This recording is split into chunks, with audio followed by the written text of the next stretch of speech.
L'hôtel Waldorf Astoria, Meadow, Manhattan. Un sommet mondial sur les ressources stratégiques et la stabilité énergétique. Les puissants du monde s'y croisent. Présidents, rois, géants pétroliers, banquiers centraux. Au milieu du bro, des flashs et des poignées de main convenues. Une silhouette attire l'attention, mais pas pour les bonnes raisons.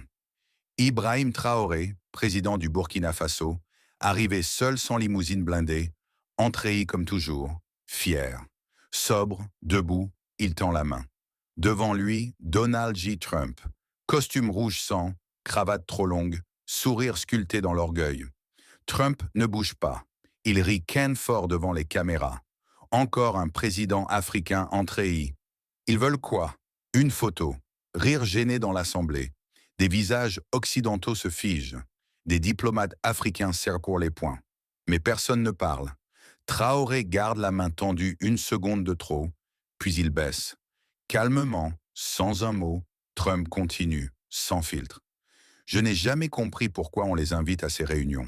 Ils ne produisent rien, ils ne créent rien, ils viennent, ils pleurnichent et ils repartent avec des aides. L'Afrique, c'est des mendiants, rien d'autre. Un conseiller européen tente de changer de sujet. Une attachée de presse américaine rit jaune. Mais l'image est prise, la vidéo est déjà en ligne, et dans les heures qui suivent, elle fait le tour du monde. Trump refuse de saluer Traoré, appelle l'Afrique des mendiants. Pendant ce temps, Ibrahim Traoré est déjà dans sa chambre. Il ne tweetait pas, il ne susque pas, il relit un dossier, il sait ce qui vient et ce ne sera pas un discours. Quelques heures après le refus de poignée de main, la scène s'est déplacée dans une salle de presse luxueuse de l'hôtel Waldorf Astoria à New York. Trump est arrivé en dernier. Costume rouge sang, regardant, sourire en coin. Il s'est installé au centre entouré de ses collaborateurs et sans même attendre la moindre question, il a lâché.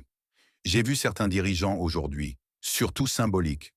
Vous voyez le genre, ils ne dirigent rien, ils mitent, ils accusent, ils pleurnichent. Dans la salle, quelques rissements étouffés mais plusieurs journalistes africains, eux, ont cessé d'écrire. Trump, lui, continue sûr de lui. L'Afrique a toujours été un problème. Elle ne contribue à rien. Elle consomme et franchement, on n'a jamais eu besoin d'elle. Il tape sur la table, accentue chaque mot comme une vérité absolue. Nous sommes les États-Unis d'Amérique. Nous sommes autosuffisants. Eux non. Et enfin, le coup de grâce, ce sont des mendiants, et ils le resteront toujours dans la salle. Plus un bruit, juste des visages figés. Une traductrice hésite à prononcer les mots. Une journaliste sénégalaise lève les yeux au ciel. Un reporter congolais secoue la tête. Mais personne ne dit un mot, et les caméras, elles n'ont rien raté. Pendant ce temps, au 27e étage, Ibrahim Traoré regarde la ville depuis la baie vitrée de sa chambre. Il a entendu, il a vu, mais il ne réagit pas. Il garde les bras croisés, le regard profond. Devant lui, un dossier classé confidentiel, carte des concessions minières américaines, au Burkina Faso. Et c'est là, dans ce silence, que tout commence. La scène n'a duré que quelques secondes, mais les caméras l'ont capté sous tous les angles, et les téléphones ont fait le reste. La vidéo montre clairement, Ibrahim Traoré tend la main. Donald Trump ricane. Il refuse le geste, lève les yeux au ciel et crache sa phrase comme une gifle. Ce sont des mendiants, et ils le seront toujours. Il sourit, Traoré reste de marbre. Puis il baisse lentement la main et s'éloigne. Sans mots, 1 heure plus tard, la vidéo est sur Twitter. 2 heures plus tard, elle explose sur WhatsApp. À peine le soleil est-il levé à Ouagadougou que les rues en parlent déjà. En Afrique, la colère monte. À Dakar, un étudiant poste. On nous a traités comme des mendiants encore, mais cette fois ils l'ont filmé. En Nairobi, une présentatrice télébalance en direct. Ce n'est pas seulement une insulte à Traoré, c'est une insulte à chaque Africe. À Lagos, une pancarte s'élève lors d'un sit-in. On nous a traités comme des mendiants.